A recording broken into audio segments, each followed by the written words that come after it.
Good morning, pilgrims. It is day 5 on the Via de la Plata, and today we got a super cloudy day. It's gonna rain in the afternoon. As a matter of fact, it's drizzling right now. I didn't do a proper closing yesterday because I was beat. It was so cold. And yeah, but I did have a great dinner. I went to this restaurant not far away from the municipal albergue, which was recommended by the hospitalera. Well, as soon as I got there and I heard the owner and the waiters talking, I'm like, these people are from the Dominican Republic. So we started talking, and they were so nice, super nice to me. I went for 2 different types of meat. They were like tapas. What else? I had a glass of red wine, and then I just want to end it there. And they were like, no, you gotta try our dessert. So they gave me this, what was it, like a pineapple with crema catalan. And then they were like, you need a chupito. I'm like, no, man, I don't need any more alcohol. So they gave me some Mama Juana. And then on my way back to the albergue, I just froze my ass like I haven't done in such a long time. It was 45 degrees Fahrenheit. I was in shorts because I was doing laundry and in flip-flops with no socks. So you can imagine that by the time I made it to my room, I just got under those 2 blankets and I didn't want to go anywhere. So today we have a 20-kilometer day to, what is it that we're going? Let's see, let's check. Because up to this point, I've just been kind of winging it without looking at my own research. Today we're going to Fuente de Cantos, where I have a reservation. It's like 4.5 hours or 5, depending. 320 meters of ascent and 485 descent, meaning for the most part we're going down, and less than 15% walking on paved road. It's raining hard now. I better get my umbrella. If not, the poncho. Come here. Come here. See? Everything needs to be at an arm's reach.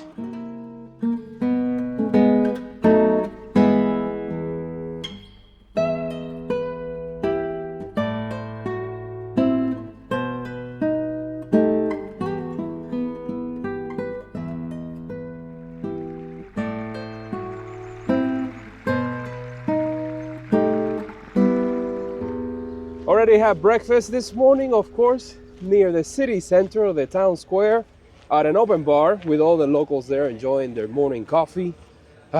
The weather forecast looks grim for the end of the week.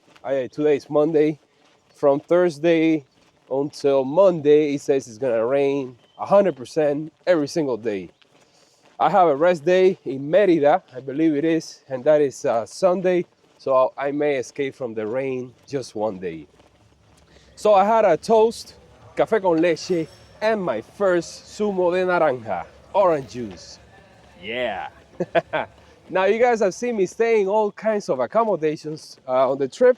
I stayed on the first day on a private albergue. I've stayed at municipals twice. One was the shared bunk beds in the open dorm, and last night it was a private room, which I wasn't aware that that was a municipal. I thought it was just like a pension or something, but you know, who cares? Why do I do that? Am I a true pilgrim or am I a turigrino? The main reason why I'm getting private rooms whenever they're available is my gear. You guys know that I carry a ton of gear that is extremely expensive, like you wouldn't believe, and I don't want to leave it there exposed to praying eyes. I like to put everything on top of the bed, charge all my electronics, and when I do that in an open door, I'm constantly covering it. That's just mainly the main reason why, but I'll do both, of course. I think I also have hotels, like 1-2 star hotels, and an apartment or 2 that I found on bookings.com. It comes with the territory, man. Now, it rained there for a little bit, just a little drizzle. I had to put on the poncho, take out the umbrella, and as always, as soon as I did that, it stopped. But I have everything at an arm's length. I have the umbrella, let me see, over here, right next to my Insta360, which is the floating camera that you guys love so much. And then on the top cover of my backpack, right here, which I can reach. I'm very flexible. I can take out the poncho, throw it over, and just continue walking. Well, we're leaving the town behind, and we're walking on this backcountry road, dirt road.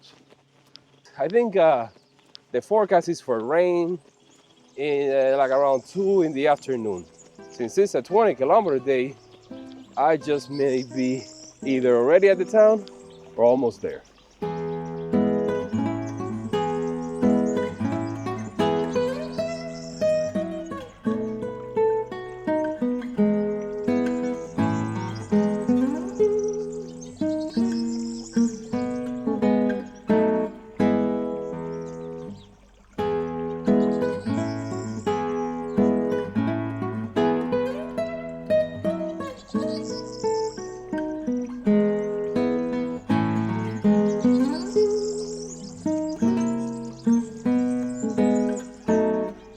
Since we got ourselves a misty, cloudy, rainy day in our hands, and everything looks so gloomy and unsafe, not really. Let's talk a little bit about my security when it comes to my equipment. Now, personally, I feel safer here than I feel in the States. You know, when I'm walking out in the countryside, there are no snakes here like in Japan, poisonous snakes, so it's all good when it comes to safety on the Camino. My gear, yes, what do? Okay, I have an extension cable that's about 6 feet long. That's like 1 point something meters. So that I can get electricity from the power areas in the albergues. The end that goes into that one has a splitter, so somebody else can plug into mine. And then I extend that cable to my area, whether it's at the top bunk bed or the bottom. I usually can get it close enough so that I can have my little charging station. I have my power bank, which I have mentioned already, that it is unbelievable because I can charge all the devices while I'm charging the power bank. So there's no dead time in the process. I have a USB-C plug and a regular USB that I can use to charge. And then I have a splitter, a small one that I got on the Camino Portuguese in 2019. And with that splitter, I can plug the power bank and a second charger that has 3 outlets, 2 regular USB-A and 1 USB-C. So I have in total 5 outlets that I can use to charge all my equipment as fast as possible, all at once, so that I can put it away. So the time that is out in the open, you might say, is as minimum as possible. And that's it, man. That's why I kind of like having to stay in private albergues because I could leave all my gear there and go get something to eat. When I'm at the municipal, then I have to take this with me, which is the main camera. I put the drone in the day pack and I head out. And everything else I can kind of hide it away in this backpack at the albergue, and they're not a killer if they were to be stolen. Just an inconvenience. Did I miss anything? My money's with me at all times. Of course. We've learned over the years that you keep your valuables like your money and your passport with you at all times. Over the years, in all of my Caminos, I have to say I never had anything stolen. I mean, I have left things behind, as you guys have already seen, but nothing stolen. So knock on wood. Remember when I had that little plastic spider on my first Camino in my backpack as a first line of defense in case somebody would open it, they would scream out loud and I would know? Yeah, that was just nonsense. Okay, let's continue walking on this desolate day. Oh my God, look at that, a deer. And you're just gonna stand there and not run away?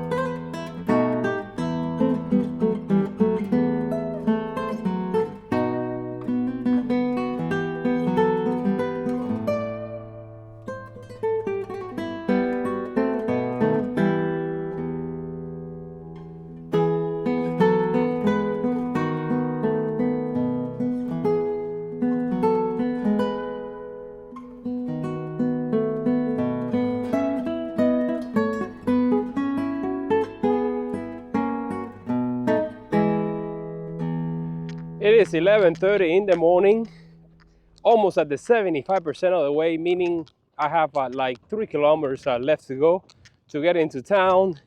And we have left the fincas behind with all the cattle and the sheep and the guard dogs. The guard dogs, I had 2 of them that were loose. They were near the owner who was cleaning up a fence, and they were barking and coming at me, but keeping their distance. It's all right. Only now do I wish I had my whip here. Remember it on the Camino Portuguese? But it's just that I'm carrying too much weight. But this would be the place to bring it. What else? What else? Since we're out in the open, I can see far ahead and behind me. And I can see that I'm in a bubble of about 10 pilgrims. Yep. Please don't rain anymore. I mean, you can see the clouds. They're just moving really fast. So sometimes they bring the rain sideways, but it's just that mist, that little drizzle, which is not too bad compared to, I'm sure, what's coming up ahead. And what else? It's not too cold at all. It's actually, I think, a little warmer than days past, which is great because I had the fleece jacket and then I had the poncho over me and I wasn't sweating at all. Look at this place. It reminds me, like on the Camino Frances, that stage when you get to Santo Domingo de la Calzada. It's similar.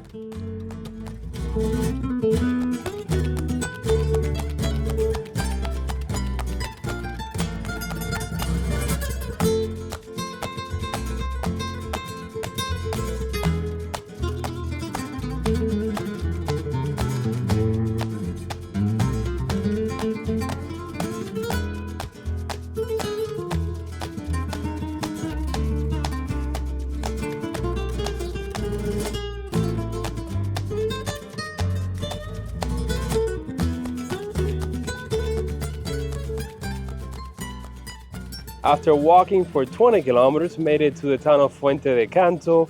Had to take a detour because the main road is under construction. Went to the main city streets just to get a bite to eat at one of the busy restaurants. And I went for the menú del día, which came with a lot of food. And now I'm staying at this hotel over here behind me. It's gonna be a good one. Let's go in, check in, spread all my gear all over the bed, and settle in.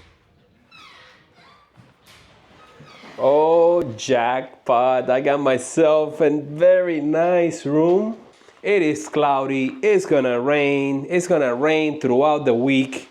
You know, I think I escaped the rains at the beginning, but I won't be able to escape it for the rest of the trip.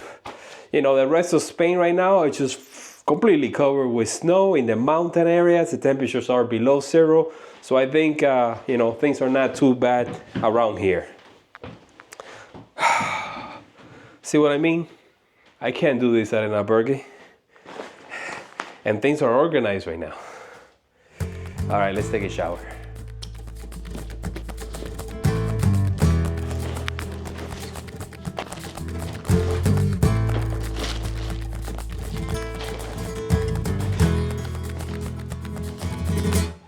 Now that everything is spread out all over the bed, I just realized that I can't do laundry.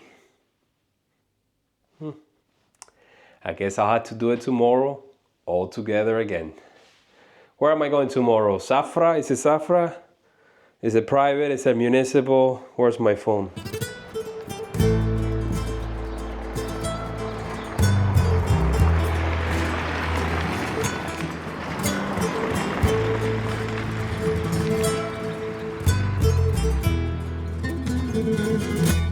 It's just been one of those afternoons where I just been laying in bed, charging electronics, moving files from one side to the other, editing one of those 1-minute video updates that I'm posting on Instagram and on this channel, of course.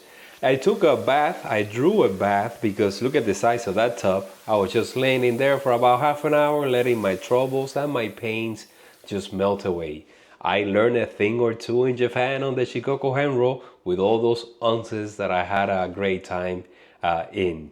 What else? What else? Then later on in the afternoon, I walked to the city center or the town square just to check it out, get a couple of shots of the church and the empty streets. And then as soon as it got cold, I headed back here. It's in like the mid 40s Fahrenheit, so that's the low teens. But I have an air conditioning in my room. I have it set right now to like 30 degrees. I don't need covers. I'm just nice and toast sitting here.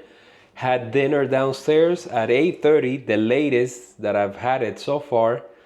And there was another pilgrim in there from Texas. We just got to talk a little bit. And of course, I went for another steak with fries, green peppers, and tomatoes, and a glass of red wine. Tomorrow, breakfast is going to be downstairs at 7:30. We have a 20-kilometer day, 20 plus, 24 maybe, to Safra, a town that I've been looking forward to get to. You know, on the weather channel or the weather segment, they just keep talking about the blizzards that's going on in the north. And, you know, as we're getting closer and closer, I'm noticing that it's getting colder. And I don't know what's going to happen because I don't have winter gear. Not, not even close. So, you know, I still got a few weeks to get up north. So I'm hoping that that it warms up. What am I doing right now? I'm looking for the trail angel of the day. Yes, sir. And today is gonna be Christopher Henry. Thank you so much, sir. That was day 5. Tomorrow, no rain. No rain. See you guys then.